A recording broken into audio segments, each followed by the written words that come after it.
Axis bank में minus balance क्या होता है, आज इसके बारे में जानेंगे। और आप लोगों ने बहुत सारा कमेंट किया है, माइनस बैलेंस क्या होता है ये जानेंगे, क्यों होता है, कैसे इसको सॉल्व करें, और दोबारा कभी माइनस बैलेंस नहीं आए इसके लिए कौन सा स्टेप हम लेंगे, पूरी जानकारी हम इसमें देंगे। अगर बैंक अकाउंट में माइनस बैलेंस है तो अक्सर जो बैंक अकाउंट होल्डर हैं काफ़ी टेंशन में आ जाते हैं, कंफ्यूज हो जाते हैं और सोचने लगते हैं कि भाई माइनस बैलेंस क्यों हुआ।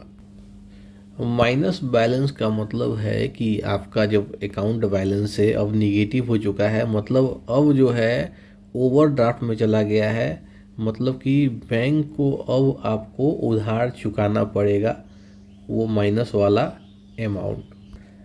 आखिर यह माइनस बैलेंस हमारे एक्सिस बैंक अकाउंट में क्यों होता है, यह भी हम यहाँ पर स्टेप बाय स्टेप समझते हैं।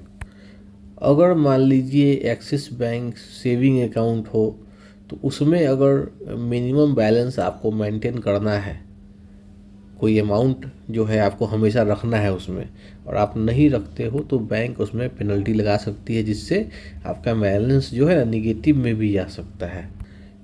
मान लीजिए कि आपको अपने अकाउंट में मिनिमम बैलेंस 10,000 रुपया रखना है, लेकिन आपने जो है अकाउंट में 7,000 रुपया रखा हुआ है, तो इस केस में पेनल्टी लगने से जो है ना आपका अकाउंट माइनस में भी जा सकता है।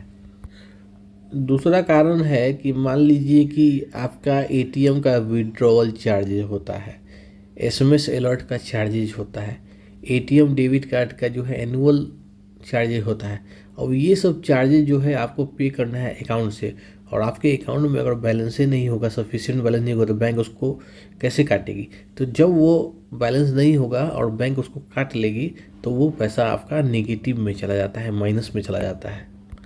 मान लीजिए डेबिट कार्ड का जो एनुअल चार्ज है वो 500 रुपया है और आपके अकाउंट में सिर्फ 200 रुपया है, तो 300 रुपये जो है माइनस में चला जाएगा आपका अकाउंट, और बाद में 300 आपको लौटाना पड़ेगा। इसके बाद जो है मान लीजिए लोन का ईएमआई जो है आपके अकाउंट से हर महीने कटता है, वो आपका अगला महीना में कटने वाला है, लेकिन कटने के लिए आपके अकाउंट में बैलेंस भी होना चाहिए। अगर बैलेंस नहीं है सफिशिएंट तो फिर जो है आपका ईएमआई जो है उसका पेनल्टी लग सकता है, अगर सफिशिएंट बैलेंस नहीं है, और पेनल्टी लगने से आपका बैलेंस जो है ना निगेटिव में और माइनस में जा सकता है।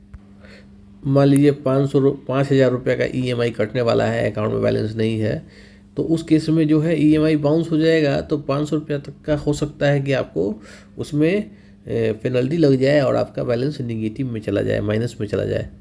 उसके बाद जो नेक्स्ट कारण होता है वो ओवरड्राफ्ट होता है। मान लीजिए बैंक ने आपको ओवरड्राफ्ट का फैसिलिटी या फीचर दिया है, या आपने उसको लिया हुआ है बैंक से, और ओवरड्राफ्ट का फैसिलिटी आप यूज कर रहे हो लेकिन ओवरड्राफ्ट का रिपेमेंट नहीं कर रहे हो आप, तो वो भी आपके अकाउंट में माइनस बैलेंस कर सकता है। उसके बाद जो रीज़न होता है वो होता है टेक्निकल प्रॉब्लम। कभी कभी बैंक की तरफ से टेक्निकल प्रॉब्लम, टेक्निकल इशू हो जाता है, जिसके चलते भी अकाउंट माइनस में जा सकता है, तो वो भी कारण है। उसके लिए आप बैंक में अपना कंप्लेन कर सकते हो।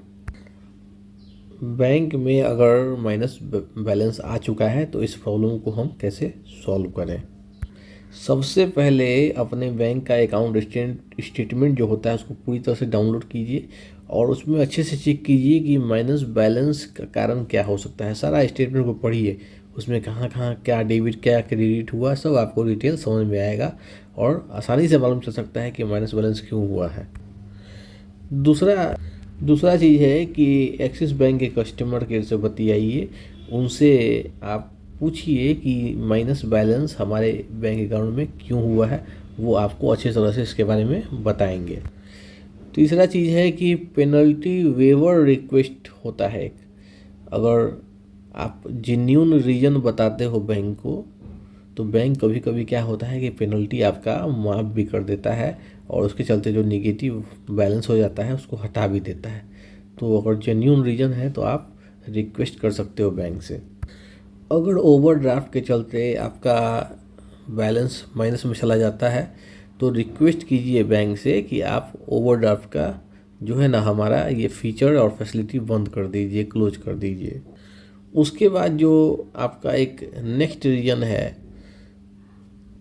जिससे कि माइनस बैलेंस नहीं होगा वो ये है कि अगर आप बैंक अकाउंट में मतलब कि मिनिमम बैलेंस को मेंटेन नहीं कर पा रहे हो तो अच्छा होगा कि आप अपना अकाउंट क्लोज करके एक जीरो बैलेंस अकाउंट खुलवाइए, ठीक है, और अपना जो अकाउंट है आप क्लोज भी करवा सकते हैं। आपके बैंक अकाउंट में मिनिमम बैलेंस जो है ना रखना बहुत ही ज़रूरी है, ठीक है, ताकि कभी भी आपका जो है ना अकाउंट माइनस में नहीं जाए। तो यह एक प्रिवेंशन टिप्स है ताकि माइनस में आपका अकाउंट नहीं जाए। जो भी आपके अकाउंट का मिनिमम बैलेंस रिक्वायरमेंट है उसको आप बैंक से पूछ लीजिए, समझ लीजिए और उसको मेंटेन कीजिए। ये कुछ मैं आपको प्रिवेंशन टिप्स बता रहा हूँ ताकि माइनस बैलेंस हो नहीं। दूसरा प्रिवेंशन टिप्स है कि आपका जो एसएमएस अलर्ट है उसको एक्टिवेट करके रखिए ताकि अकाउंट में जो भी ट्रांजेक्शन हो उसका प्रॉपर नोटिफिकेशन आपको एसएमएस के माध्यम से मिलता रहे ताकि पूरा जानकारी हो। आपको अपने हर महीने जो है अकाउंट स्टेटमेंट को डाउनलोड करके अच्छी तरह से चेक करना चाहिए, जिससे आपको समझ में आएगा कि कोई भी अननेसेसरी चार्ज कट रहा है कि नहीं कट रहा है ना। आपके बैंक में जो भी एक्टिविटी हो रहा है उसका पूरा नॉलेज आपको होना चाहिए। अब मान लीजिए एग्जाम्पल के तौर पर सीता है, उसका अकाउंट जो है एक्सिस बैंक में है और वो जो है माइनस में हो जाता है। तो सीता ने कस्टमर केयर से बतियाया, उनको मालूम चला कि ओवरड्राफ्ट के चलते हमारा अकाउंट माइनस में चला गया। तो सीता ने क्या किया कि सबसे पहले तो आपका ओवरड्राफ्ट का रीपेमेंट सीता ने कर दिया और ओवरड्राफ्ट का जो फीचर था, फैसिलिटी था, बैंक से रिक्वेस्ट करके उसको क्लोज करवा लिया। तो ये एक एग्जाम्पल है, इस तरह से आप भी कर सकते हो। अगर इससे रिलेटेड कोई भी क्वेश्चन हो तो आप ज़रूर कमेंट कीजिएगा। जय हिंद।